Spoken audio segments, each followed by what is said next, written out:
واعبدوا ربكم وافعلوا الخير لعلكم تفلحون হে দুনিয়ার মানুষেরা একটু ভালো করে লক্ষ্য করে শোনো পৃথিবীর সবচাইতে আল্লাহ তাআলার কাছে সবচাইতে দামি ইবাদত হচ্ছে নামাজ। আর ওই নামাজ অবস্থায় আল্লাহ রাব্বুল আলামিনের কাছে বান্দা যখন রুকু করে সিজদা করে আমার আল্লাহ তাআলা বলেন, হে ফেরেশতারা তোমরা বলেছিলে আমার আদম সন্তানকে সৃষ্টি করতে বাধা দিয়েছিলে, কিন্তু দেখো সেই আদম সন্তান আজকে আমাকে দেখে নাই, আমার নবীকে দেখে নাই, আমার জান্নাতকে দেখে নাই, আমার জাহান্নামকে দেখে নাই, কিন্তু তারা মনে করে বিশ্বাস করেছে। এই মনে করে বিশ্বাস করে বান্দা যখন আল্লাহ তাআলার অন্তর থেকে স্থল থেকে যখন রুকু করে সিজদা করে আল্লাহ তাআলা খুশি হয়ে বলেন, আমার বান্দা যখন সিজদা করেছে রুকু করেছে এর বিনিময়ে আমার বান্দার সমস্ত গুনাহ খাতাগুলোকে আমি মাফ করে দিলাম। চিৎকার দিয়ে বলুন না সুবহানাল্লাহ। এই জন্য আল্লাহ রাব্বুল আলামিন হাদিসের কুরসির মধ্যে তিনি উপলব্ধি করে বললেন, তাফসিরে জালালাইনের মধ্যে এই কথাগুলো আছে, তাফসিরে ইবনে কাসিরের মধ্যে এই কথাগুলো আছে। দোয়া চায় অসুস্থ ব্যক্তি, লিল্লাহি তাকবীর।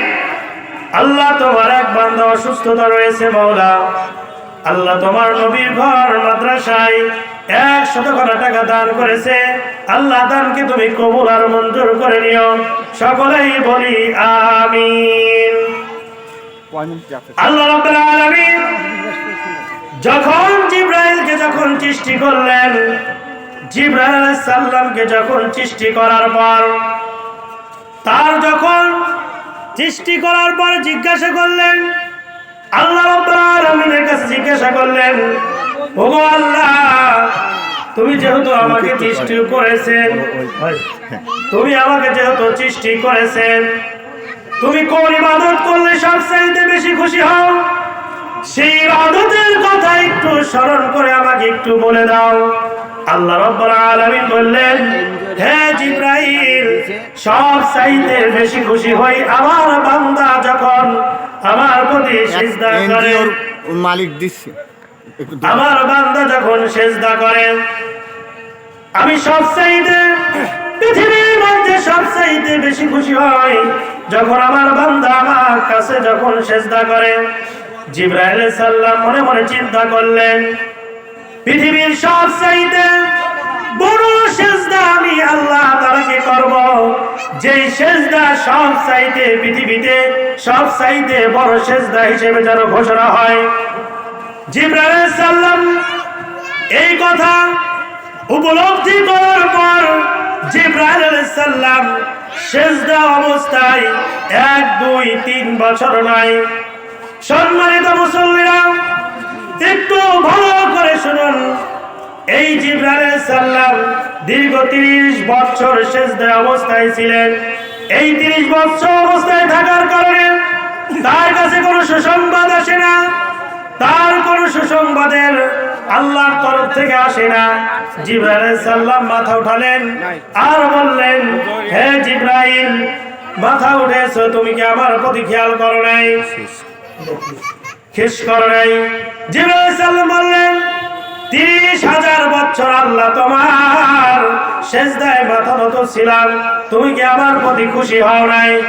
জিবরাইল বলেছেন, আল্লাহ বললেন, হে জিবরাইল বেহেশতের 8টি দরজার উপর দেখে দেখো আমার একটি কালেমা আছে, লা ইলাহা ইল্লাল্লাহু মুহাম্মাদুর রাসূলুল্লাহ।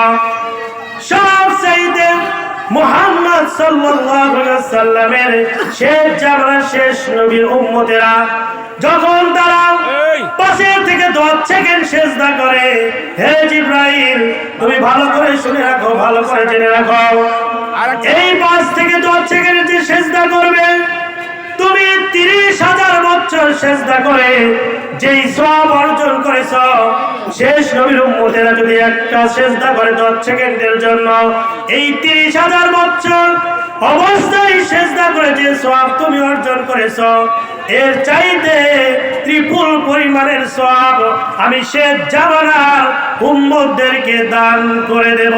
চিৎকার দিয়ে বলুন না সুবহানাল্লাহ। এই জন্য ভাই আল্লাহ তাআলা আমাদের সকলকে সেই নামাজ পড়ার তৌফিক দান করুন, সবাই আমিন।